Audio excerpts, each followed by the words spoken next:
app on the desktop? Oh yeah, I stay logged into the desktop, I'm not that dedicated yet. dude. I can pull it up if you don't have it. No big deal. It's a beautiful thing. It's all public. It's financial statements. Yeah, that's right. Those deposits in the bank. We're about to have a review. Let's go. Let's look at the P&L here. All right, we got it. Okay. Are you recording? Yeah. Okay, sweet. So what's up, man? What's the A race? What are we working towards right now? Well, so on the near horizon, I'm working towards Kiowa half marathon. I signed up for that. What do you say? When is it? December 14th. So Okay. 2.5 weeks out. 2.5 weeks out. Okay. I was coming back from stress fracture after Boston. Right. And I wanted to start training with something on the radar. And a half marathon felt a little bit like less pressure, So, and my girlfriend's doing it and her family. So I was like, it'll be a fun family event, but I signed up for the high performance corral. Like I'm wearing my Alpha Flies. Like, let's go. we're Yeah, locked that's in. awesome. What do you think you'll run in Kiowa? By the way, I love how you want to ease back into it, coming off the stress fracture with the half marathon. Oh, Yeah. by the way, you just ran a marathon with Wyatt Moss, dressed as a finance bro, like a week ago. Yeah, we did run a marathon last weekend. It was nice though. It was like That's really dipping your toe back in the pool, testing the waters. when Wyatt asks you, "Hey, you want to run a marathon?" You say yes. It's going to be a good story. Yeah, for sure. He's just such a good dude. Like he's got a great mentality. I couldn't pass up the opportunity. But we didn't. It wasn't like I was going and racing a marathon. It was just having fun. Yeah. It still was 4 hours and 20 minutes of running. Yeah, 4 hours, 20 minutes. That's a lot of time on feet. Like, I don't care who you are.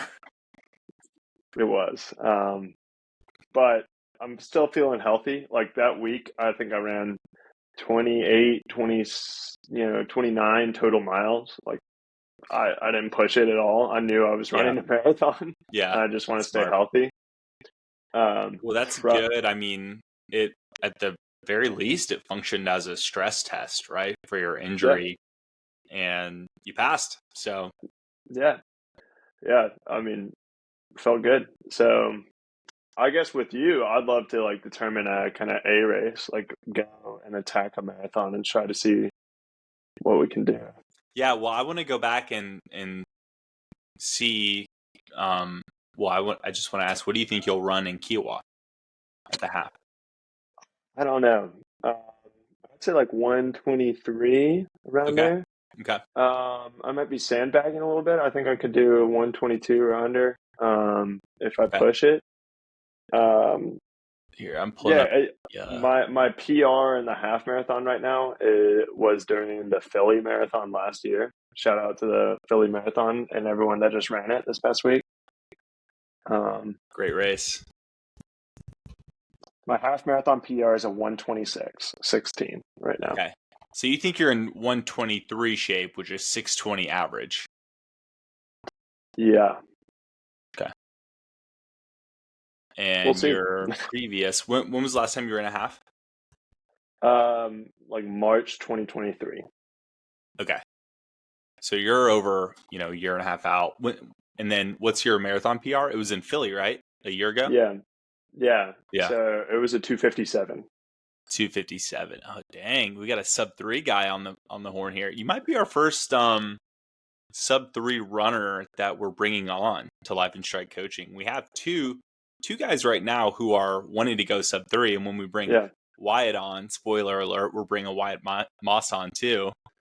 He also wants to go sub 3. So y'all's stable is just getting strong. It's such a good group to coach too, because it's not like people who are in the sub-elite status that are like all gung-ho and like, wound tightly about the running. It's just like people who have a lot of meat on the bone who we can really help along to see, to get gains. And I keep talking about the guys, like there are so many little things that we can tweak once we get you guys in our system Mm-hmm. that it's like so much alpha, right? Like so much upside that you all Could have that you just need like the right guidance. And so could I you walk me through that? You said like get you in the system. Like how I don't know. yeah, How does that work? Like great question. how do you like take someone and then they're in the system and then you're saying you can pull all this potential out of them?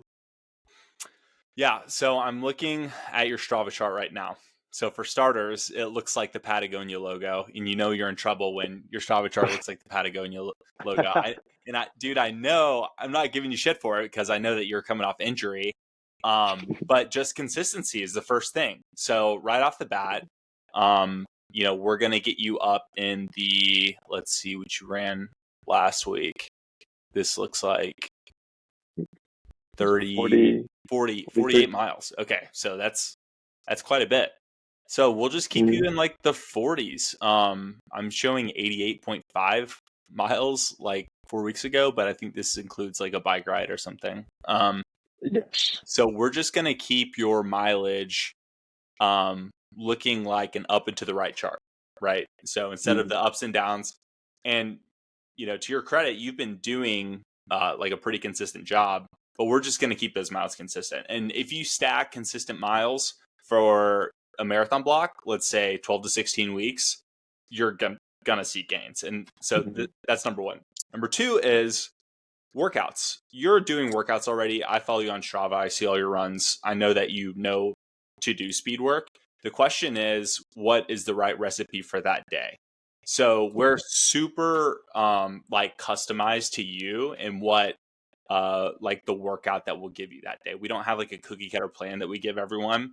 I'll look back on some of the runs that were given to be by my coach, or look at what Scotty or Chris are giving that week to kind of get ideas of, oh, we're 4 weeks out from a half marathon build. Here's what we're going to give you on the Wednesday workout. So Mm-hmm. typically it's 7-day cycle, 2 workouts a week. Your workout's going to be either Tuesday or Wednesday. Usually workout Wednesday is what we like because everyone does their workouts and gasses each other up after they throw down some fast miles. It's just kind of the culture building part of it. And then Saturday, you'll have a long run into workout too. And then Sunday is either off or easy day, just depending on what you want. And you can run, probably 5 days a week at minimum is what I want for you to run, and at most 7, just depending on where we are in your build. So yeah, that's kind of as a whole, just like the simple things that we'll tweak off the bat, and it's consistency and workouts. Okay. Um, I guess two questions. Do you all like incorporate in deload weeks? I've heard that every fourth week, 1, 2, 3 weeks of stacking higher mileage and then Mm-hmm. deload, dropping back down to 50% of the volume or something like that. Or no? I typically don't write those in my plans. I will after, like, if you're increasing volume and it's higher than you've ever gone, yeah, like I'll give you a down week. I think it's probably good to do 10 to 20% of what you're running. But if we're going to be starting you off in the 40s and just kind of keeping you climbing steadily in the 40s, I don't think you'll need it, especially with your like background, your Mhm. fitness. But yeah, I mean, like it's kind of case by case, but we don't have like a regularly scheduled, like, every fourth week we give you a down week. We just don't do cookie cutter plans like that. Mhm. So Okay. Um, what about easy runs? How should I be running my easy runs? Oh, let me yeah. preface this really quick.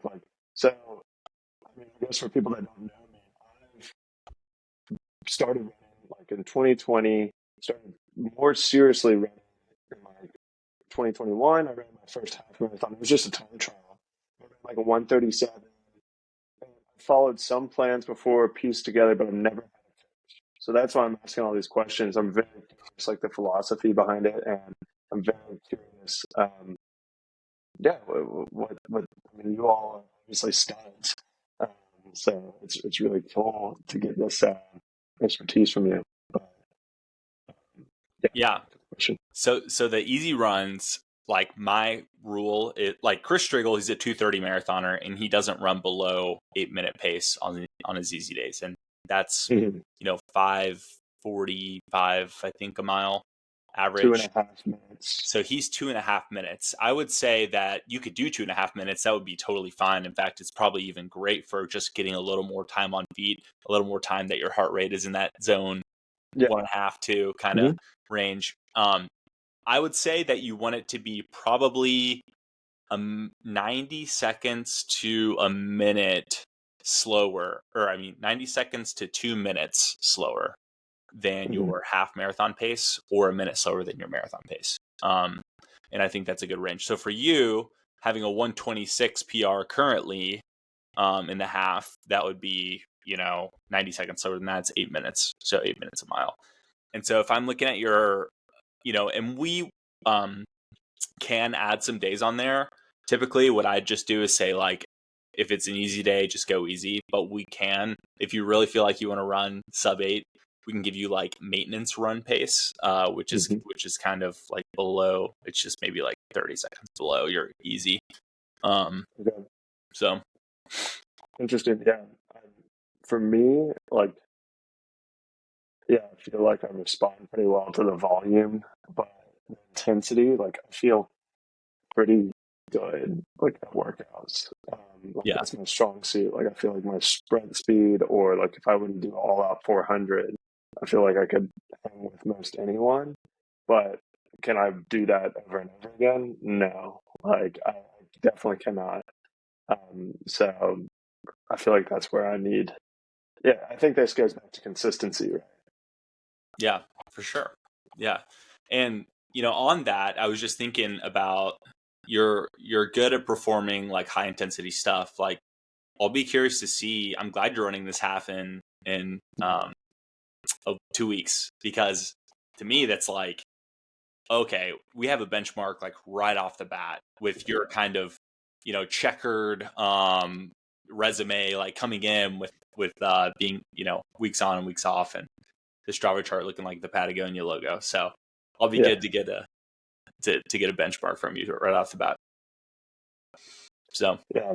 I'm, yeah, my biggest like, concern or someone I think I could benefit from is staying healthy. yeah, Like I've had some really good months and weeks of training, and a lot of times can like handle it well, but then something falters. I either push too hard or I neglect the recovery. So yeah, I'm curious to have like I'm really excited to have y'all keep me in check. yeah, yeah, definitely. The accountability is real for sure. So yeah, like where do you think you'll be like, so what's the A race? The A race is a marathon. Did you say Mhm. which one it was already? No, I'm want to work with you all to help decide that. Okay. Are you thinking like spring 2024 or 2025? Yeah, Okay. um, I would love to keep training after Kiowa. Maybe not go crazy with intensity and ramping up, but just like being consistent Yeah. after my half marathon, and then bring that fitness into a marathon, especially if the time trial goes well, because it would be awesome to get another um, Boston qualifier. Yeah. Yeah, dude. I think that you have it. Well, the Boston qualifier now is 255. So you got to go under 255. And then that Yeah, gets you into Chicago too. So, but so the boys, we're all doing Bayshore, and that's a PR course. It's in Traverse City, Michigan. It's Memorial Day weekend on a Monday, or I mean, Monday is it's the last Monday of May is Memorial Day. It's a Saturday of that weekend. Um, okay. so we're doing that. That's definitely a PR course. The weather's really cool that time of year up in, kind of northern Michigan. Will be fun, man. But So and then I would say, like, of course we want to have you racing a lot in between now and then. So mhm. like if there's like a half in Charlotte or like 10Ks, like whatever you want to jump into, let's for sure get you going. Yeah, my question is, do you think that's too far out? Like, should I race a marathon before then? Because I mean, it's a lot of time to like. I guess Oh I'm concerned, like, I might like get injured in that time. It puts a lot of pressure on a race that's over 5 months out. yeah, definitely. So that's like why, if the more you line up at the start line, the less pressure you're going to have on any particular race, right? Just because you get Hmm. more swings at it, more bites at the pizza. Um, Yeah.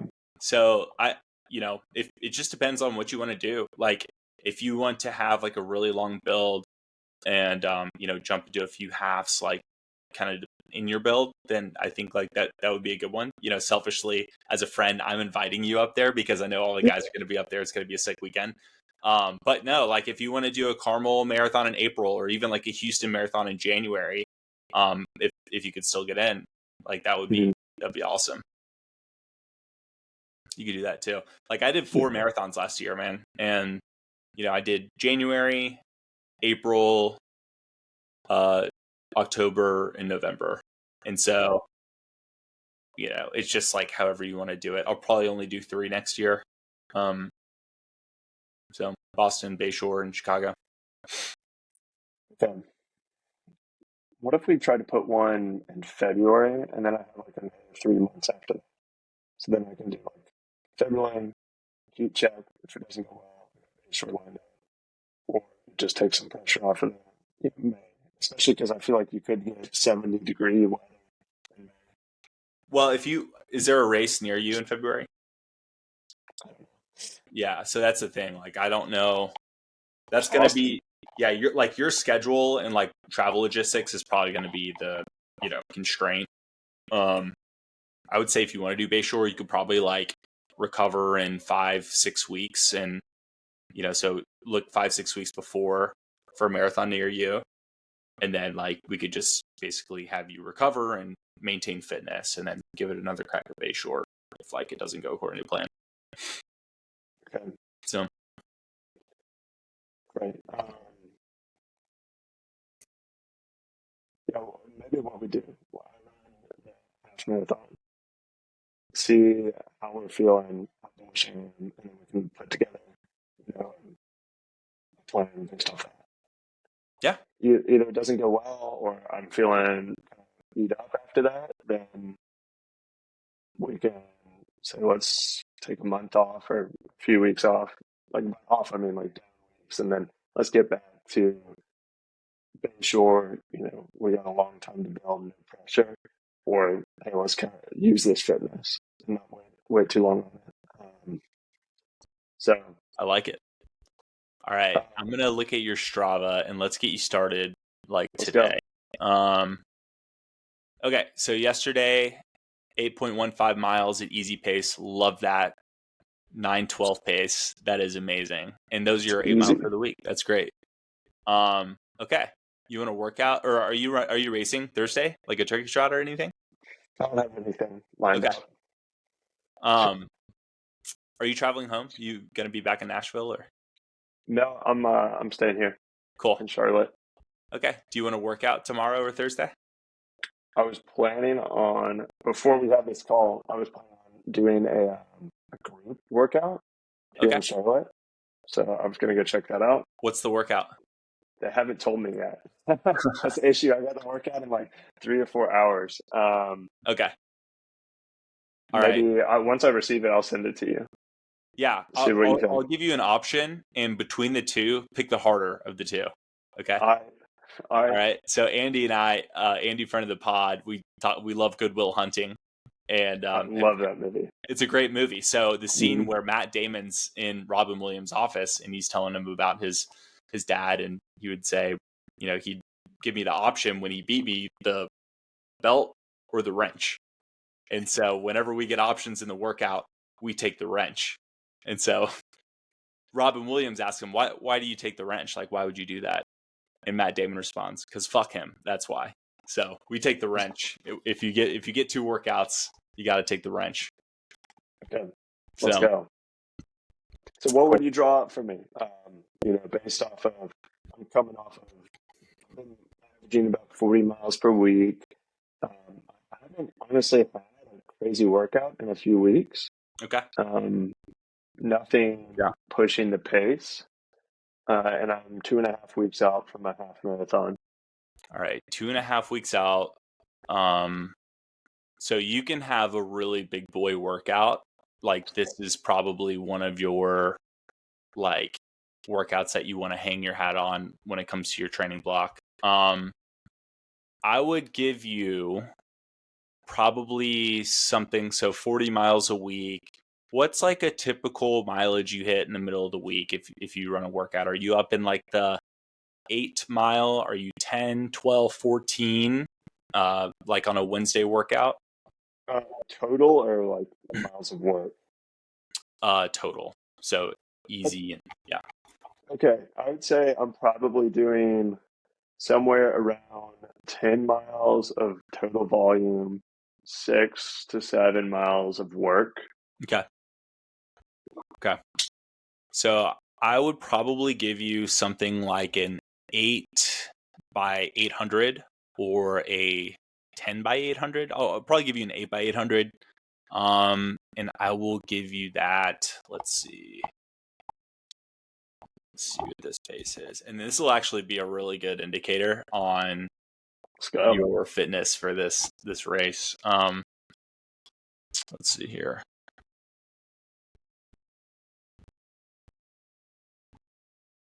Yeah, okay. So I'll give it in about 250 to 253 range, and I'm going to give you 10. Okay. I'm going to give you 10. So 10. How much rest? you're going to get easy 400 jogging in between. So don't take Okay. that any faster than 215. Okay, so that's what, 9 minutes per mile on the rest. And just like for the if people are listening, like and trying to do the math. And then 250 is was that 540 pace? Yeah, Okay, and this is aimed towards a 615 to 620 pace half marathon. correct. Okay. And before that, run 3 miles. Do some strides, probably 6 by 20-second or 6 by 100-meter strides. Catch your breath in between, walk or jog or stand, and then do your like a skip speed, whatever you need to do to warm up, and then after that just cool down to, I don't know, what'll that give you? So 5 miles, and then 3 8, cool down to like 11 miles, stop at 11. Okay. I love it. What's your reasoning? Why the 800? That's a good workout. So there's a classic workout for marathons called the Yasso 800s, and it's basically if you're able to run. I'm just looking at this calculator here on VDOT. So Google VDOT, it has this calculator. I plugged in your goal pace for your half, and it'll give you race equivalence times. So I went to your equivalents. If you run a 123 flat half, you should be in 253 marathon shape. So the Yasso 800 workout basically is 10 by 800 meters. That's 2 laps around the track. It's a half mile. And you should be able to complete 10 reps in the time that your target marathon pace is, right? So if your target marathon goal is 2 hours 53 minutes, you should be able to hit 10 by 800 in 253. So that's 2 minutes 53 seconds. And if you're able to do that, you're in shape for the goal. That's great. So that I gave you the 253 to 250 range for that. Okay. We'll let it rip. 2 questions. One, should I warm up in a different shoe than change into super shoes for the workout? And Yeah, 2, should I be fueling during it? whatever your preference is. I would definitely encourage you to fuel, especially if you're used to fueling. I like to personally do my workouts in like a not super shoe because I feel like having the super shoe on race day is an extra edge. Mm. If you feel like it's something that you want to wear because it's a new shoe that you have, you need to get used to it, do it. Like totally do it. The track, has its bounce. It's a track. It's, not going to be as difficult as if I gave you this on the road. And there's like obviously variation in the road, elevate gain and stuff like that, in the responsiveness. But yeah, dude, like if you get like some alpha flies on the track, it feels like you're on a trampoline. It's pretty awesome. So if you want to do it, by all means, like it's not going What? to make me think any different about your workout if you do super shoes Okay. first time. Okay, but it's just a little bit more convincing if you're able to do it, and just a regular trainer or something like that. Maybe. Yeah, and that's a personal thing to me. I'm like, if I feel like I have to work harder in the workout during the training block, then I know on race day, I just want it to feel as easy as possible. So It's like wearing a parachute, putting a donut on your back while you're doing your warm up yeah, swims and stuff. yeah, exactly, totally cool, That's man. great. Um, yeah. Anything else, Coach? Man, I'm pumped to start. This is going to be awesome. I'm so pumped too. Never had anyone being like a true stakeholder in my running. Of course, like Sam Bland has been my training partner, but Yeah, neither of us are each other's coach, and it's kind of a pissing contest when you do that, right? Like you're just like, all right, who can drop this last rep of the workout a little faster? Who yeah, can do oh, you did 80 miles last week? Let me do 85. yeah. No, I mean, there's definitely room for that, right? But I mean, if we give you 45 miles this week and you do 50, it's like great. That's awesome. If you did Mhm. like 80 this week, I'd be like, dude, come on, let's reel it in a little bit. You know what I mean? So Yeah, it's good to have like that level of accountability, like you're saying. Like we keep it pretty simple too, by the way. I'm gonna make you a training calendar on Google Sheets and send it to you. And then I'll add you to our group. We have a Discord group with all of our other runners in there. And then yeah, like should be good to go. let's go. So It's gonna be a lot of fun. Yeah, I've never had anything formal like this, and it's really cool to like have some personalized input into my training. I don't know. It's a difference. Like it's cool that Strava lets everyone see your training, so it's accountability, like group yeah, accountability. But it's kind of that locker room, right? Like it can be a yeah, little unhealthy because people don't know what the coach actually prescribes for you. And totally. when I'm just using like my own motivation, my own knowledge, and Strava as my accountability source, I'll be much better having that Yeah. you all as my accountability source. I'm really excited for that. Yeah, I'm hoping this kind of like gets runners like just the psychology behind having the coach that you're accountable to. Like I think it brings the comparison from like external, like you're looking at Strava, seeing other people's runs who are really fast or whatever. And then it kind of brings it into, hey, what did I do last week? And am I going to be able to hit this workout this week because my legs are fatigued? And so I'm hoping it brings it like more internal. But Right. you're gonna notice once you join the group in the Discord, like someone's gonna say, "Hey, drop your Strava link," and then you're gonna get 15, 20 followers, and Oh, every run you hit, you're gonna get like 20 more kudos, and then you're gonna comments on your Strava, and it's really cool how everyone comes together and kind of supports each other like that. I love it. Let's go. So I love like people just being stoked for you being the best version, and trying to compete against you, and then the internal focus of comparison is awesome. I'm excited. it's you versus you Thanks. out there. Yeah, let's go. Dude, I love the stash, by the way. Thank you. I've been working hard on it. Looks good. All right, bro. Appreciate it. I'll get your plan ready to go for the rest of the week, and Man, I'll just go ahead and fill it out for next week too. appreciate it. 6 p.m. tonight. I'll let you know how the workout goes. We ride. Let's go. All right. See you. See ya.